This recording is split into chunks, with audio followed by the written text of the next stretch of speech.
Assalamualaikum warahmatullahi wabarakatuh. Waalaikumsalam warahmatullahi wabarakatuh. Semua dari berbagai channel. Walaupun di sini mind of the match-nya Bang Edi Mulyadi channel, tetap yang lain mah ngikut aja. Di sini ada Mimbar Tube, ada Anti Oligarki, ada Bang Egy Sujana channel, ada Salwa Media channel. Udah, Bang Edi udah mulai belum? Udah. Ada Bang Egy Sujana udah saya sebutkan. Dan teman-teman semua seperti yang kita tahu, hari ini tanggal 21 artinya sehari lagi, besok tanggal 22 September 2024 akan ada satu acara besar yang diselenggarakan oleh Pasukan Berani Mati Jokowi. Satu acara yang konon katanya besar. Konon ya. Gitu. Dan konon katanya akan dihadiri sekitar 20.000 massa. Yeah. Dan ini kan menarik. Kenapa? Karena ini judulnya adalah Pasukan Berani Mati Jokowi. Nah, perlu kita kupas nih apa motifnya dan kenapa kemudian ini bisa ada. Bukankah Pak Jokowi ketika lengser, dia akan tetap dijaga oleh negara, punya pas pampres seperti presiden-presiden sebelumnya. Nah, kalau Bang Edi Mulyadi melihat isu soal Pasukan Berani Mati Jokowi ini seperti apa, Bang? Ini sebentar, sampai teman kita Basit atau siapa di zoom dikit, Sit. Banyak space kosong, Sit. Oke. Adit, tolong Dit, ini banyak space kosong tuh, lakin sayang kan? Iya betul. Oke, biar bagus. Wah. Oke, lanjut Bang. Mundur dikit aja. Oke. Jadi gini, teman-teman, ini ada Bang Edi Channel, ada siapa lagi tuh? Udah saya sebutkan. Udah ya semua ya. Udah semua ya. Jadi memang besok itu konon katanya ada acara besar. Tanggal 22 September di Tugu Proklamasi. Yes. Si siapa namanya? Sukodik Doi, siapa namanya? Aduh lupa. Komandannya lah mau mengerahkan 20.000 pasukan berani mati dari seluruh Indonesia. Yes. Tujuannya menjaga Jokowi, berani bela sampai mati dari anasir-anasir jahat yang akan menggulingkan Jokowi. Oke. Ya, kan? Makanya pertanyaan pertama adalah dari mana 20.000 itu? Oke. Ya? Kalau dia ngomong dari Jabodetabek, berarti kan Jabodetabek. Seluruh Indonesia berarti kan Sabang sampai Merauke. Itu kemarin Tunggu waktu kemarin long weekend ada acara Maulid Nabi. Oh iya. Saya kan keliling beberapa kota Jawa Timur. Iya. Lalu saya mau pulang hari Senin pakai pesawat, itu harganya kalau pagi 2,2 juta, malam 4 juta. Itu dari Surabaya. Oke. Ke Jakarta. Padahal saya 2 orang. Berarti saya 8 juta. 8 mabuk juta kan? sekali jalan. Mabuk kan? Oke. Akhirnya saya ngalah nginep 1 malam, pulang hari Selasanya dan harganya sudah di bawah 1 juta. Normal lah gitu. Nah ini kalau 20.000, rata-rata harga tiketnya nggak usah 2 juta, 4 juta deh. 1,5 juta aja. Misalnya, kali 20.000 berapa duit? Iya. Katakanlah nggak usah 20.000-nya. 15.000 diantaranya dari Jabodetabek deh. Misalnya. Berarti kali 5.000. Udah berapa? Udah 45 miliar itu. Allah. Oh iya ya Bang ya? Iya, untuk tiketnya doang, belum nasi bungkusnya. Berapa hari belum mereka kalau sini. nginep hotelnya. Kalau hotel, aduh, jadi ini pertanyaannya kalaupun iya, duitnya siapa? Oh, kami mandiri, pret. Nggak mungkin lah mandiri lah.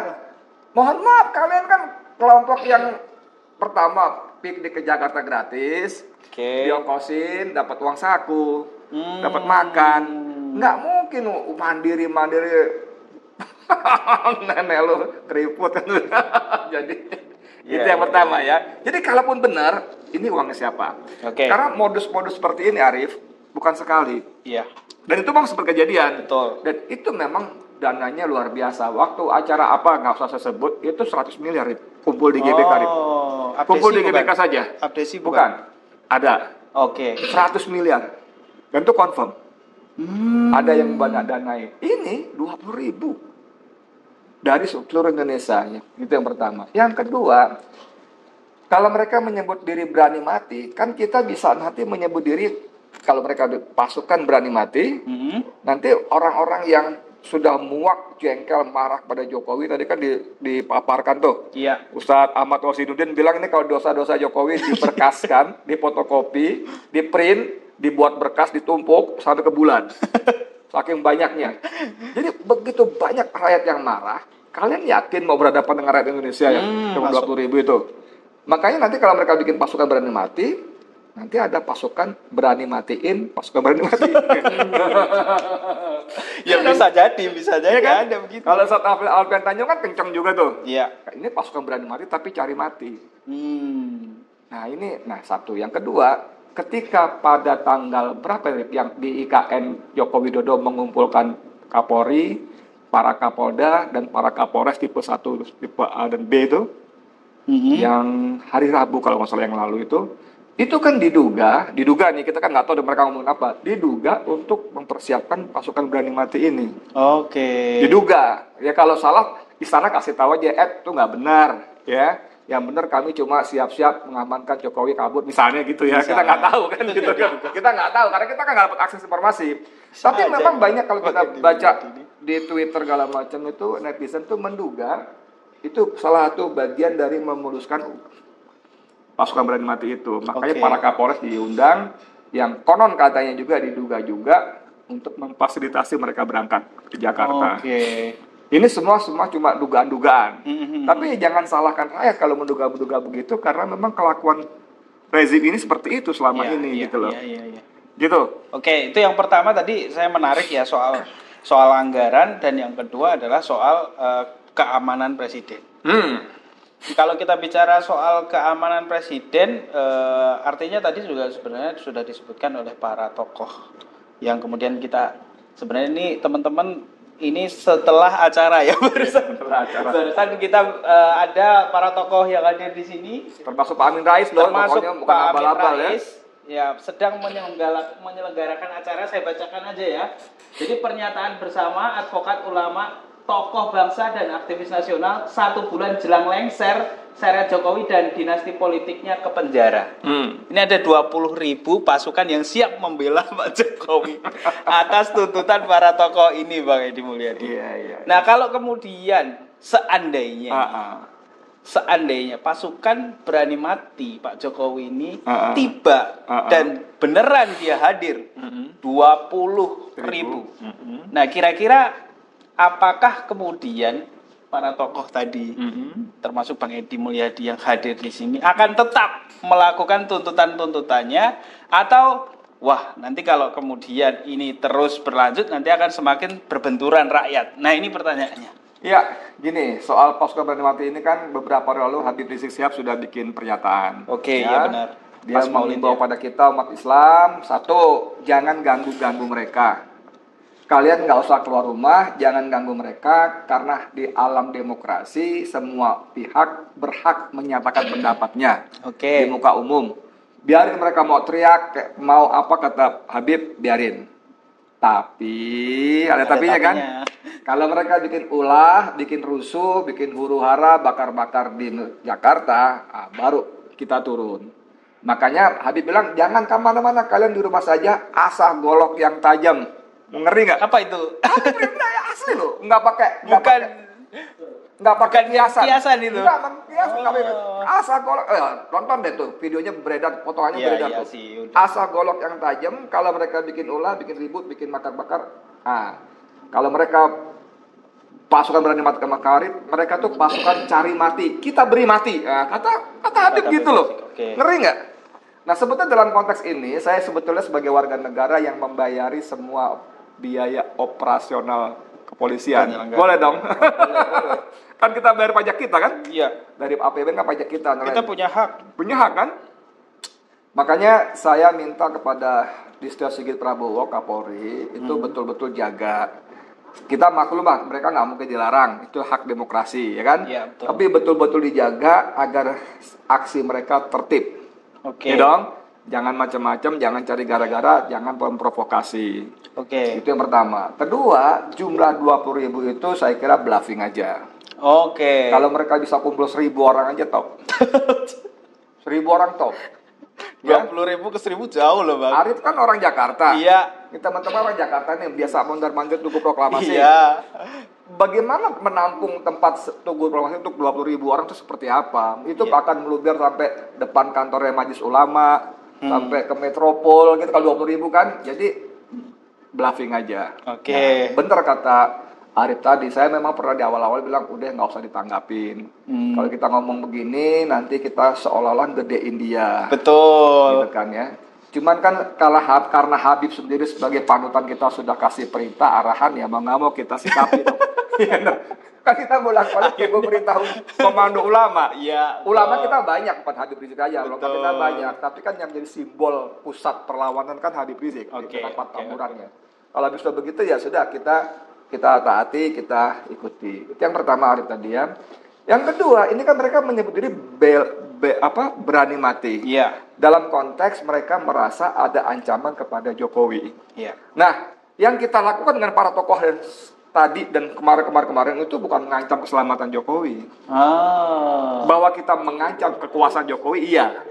Betul, mesti bedain dong. Betul. Karena konstitusi memang memerintahkan aparat keamanan, khususnya TNI, wabil khusus lagi pas pampres, ya, untuk menjaga keselamatan presiden dan keluarganya, wakil presiden dan keluarganya, para mantan presiden dan wakil presiden keluarganya. Itu ya.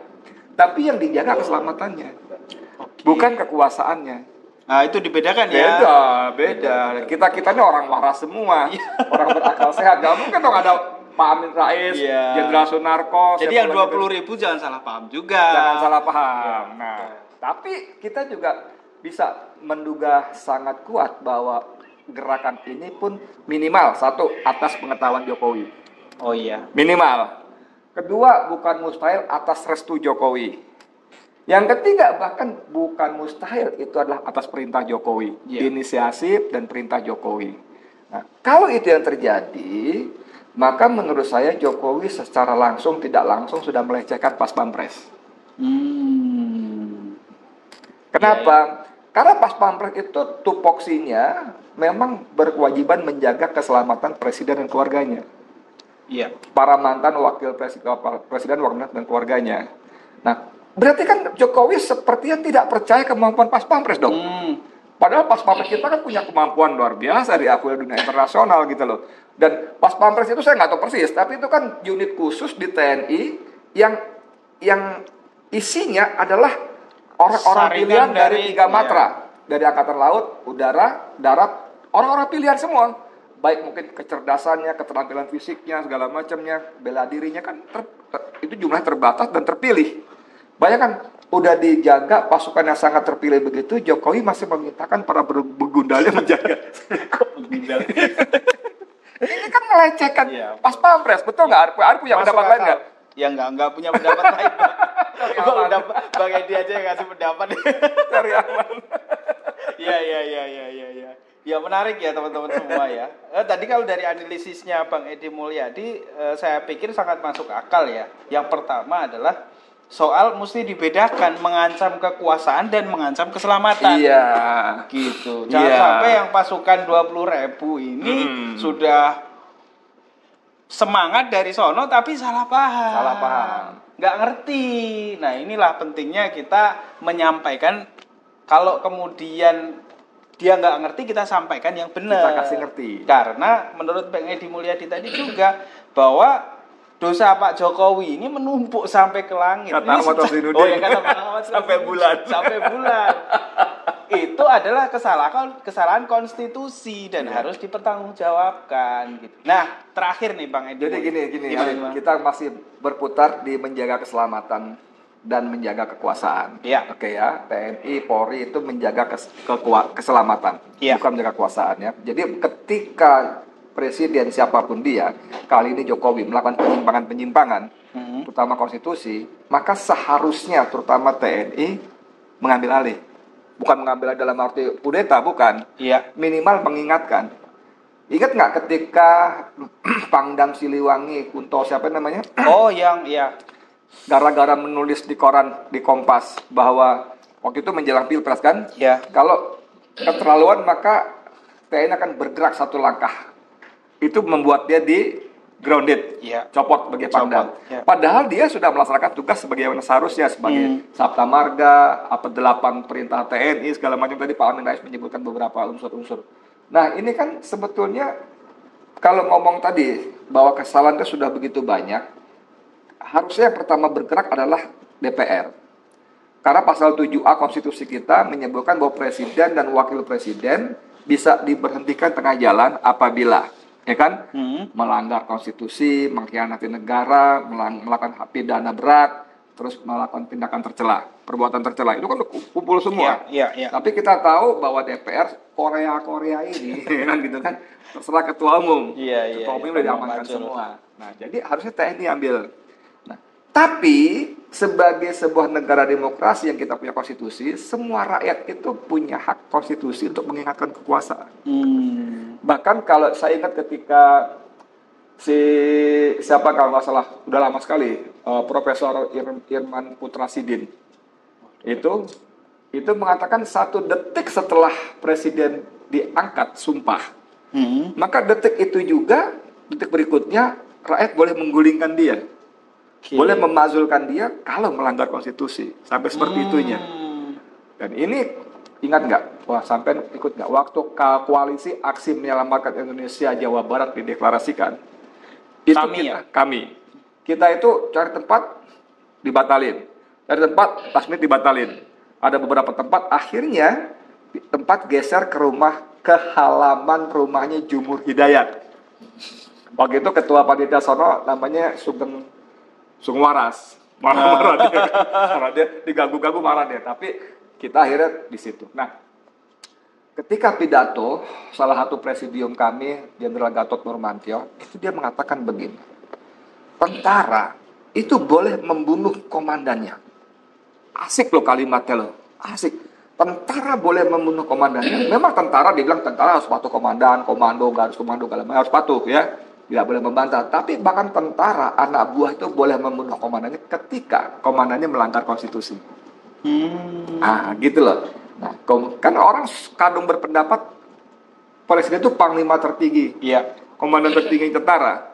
Nah, ini banyak bukti yang menunjukkan Jokowi ini banyak melakukan pelanggaran konstitusi. Kita nggak minta TNI bunuh Jokowi, enggak lah. Iyalah. Bahkan kita nggak minta TNI mengkudeta Jokowi, enggak lah, ya. Akan sangat serius dampaknya. Tapi minimal TNI bersikap, kasih tahu ini sudah nyimpang loh Pak, terus balik lagi. Kalau Bapak bandel juga apa boleh buat, kan begitu harusnya. Betul. Gitu Bapak. Iya, harusnya begitu ya, teman-teman, seperti yang disampaikan tadi. Dan saya pikir kita masih punya harapan 1 bulan lagi, Bang ya. Dan kita tidak pernah putus harapan terhadap TNI dan Polri ya. Yang saya pikir dia masih harusnya ya, kalau memegang Sabta Marga, memegang konstitusi, berpihaknya adalah berpihak kepada rakyat. Yang kita lihat lah ya, kalau misalnya bicara hitung-hitungan data ya, kalau 20.000 kita bandingkanlah tanggal 22 Agustus kemarin berapa yang turun itu? 20 Agustus itu 22. Kan kita kan rajin mengaspal ya, kalau ada kata ARM ya, mengaspal kan ya. Itu luar kan biasa itu. Di Patung Kuda depan istana DPR itu kan ya paling 3.000 5.000 kan. Tapi kemarin tanggal 22 itu kan paling sedikit 20.000, paling sedikit. Dan yang bikin saya bangga adalah kalau biasanya yang aksi-aksi kita nenek-nenek, kakek-kakek ini kan banyak anak muda, mahasiswa ya, sampai pagar jebol. Dan pada hari yang sama, Arif, itu di 40 kota loh. Iya, betul. 40 kota. Bukan hanya Jakarta itu. Serentak dari kota-kota besar seperti Surabaya, Medan, Makassar, bahkan Purwokerto, segala macam itu aksi juga. Nah, tadi makanya Arif bilang, katakanlah 20.000 beneran. Katakanlah. Iya. Misalnya gitu ya. Yang pembenci dan muak Jokowi di Jabodetabek saja, selesai mereka. Iya. Nah, itulah makanya menurut saya ya, kepada saya tadi lebih tegaskan lagi, Bang Edi Mulyadi, saya pikir sudah tepat ya apa yang disampaikan, bahwa TNI Polri berhak untuk kemudian mengambil alih kepemimpinan ini demi menyelamatkan konstitusi, karena pelanggaran konstitusi sudah sangat banyak sekali. Terakhir closing statement Bang Edi. Oke. Jadi pertama kepada aparat keamanan, mobil khusus polisi. Yes. Please, kami tahu kalian nggak mungkin melarang. Oke. Tapi tolong jaga baik-baik supaya aksi mereka kalaupun jadi kondusif. Oke. Ya. Jangan bikin huru-hara, jangan memprovokasi, apalagi sampai bikin kerusuhan. Oke. Karena biar bagaimanapun banyak di antara kita, para oposan, rakyat yang berakal waras itu mematuhi komando ulamanya. Oke. Dan tanpa bermaksud menyalahkan Habib Rizik Syihab, apa yang disampaikan Habib Rizik Syihab itu bisa terrealisasi. Kita nggak kemana-mana, tapi kita siapin kali rusuh, kita bikin golok yang tajam ya. Habib tuh kalimatnya jelas bisa diputar-putar. Mereka pasukan cari mati, kita beri mati. Ngeri nggak? Kan kita nggak mau begitu, jangan sampai begitu ya. Jangan sampai begitu, karenanya aparat keamanan khususnya polisi betul-betul bertugas secara proporsional dan profesional. Iya, gitu. iya. Oke. Terima kasih teman-teman yang sudah menonton dari Bang Edi Mulyadi Channel, Mimbar Tube, Anti Oligarki, Salwa Media Channel, Egi Sujana Channel, dan teman-teman yang menilai acara ini. Wabillahi taufik Walhidayah. Wassalamualaikum warahmatullahi wabarakatuh. Waalaikumsalam warahmatullahi wabarakatuh. Arif semangat banget.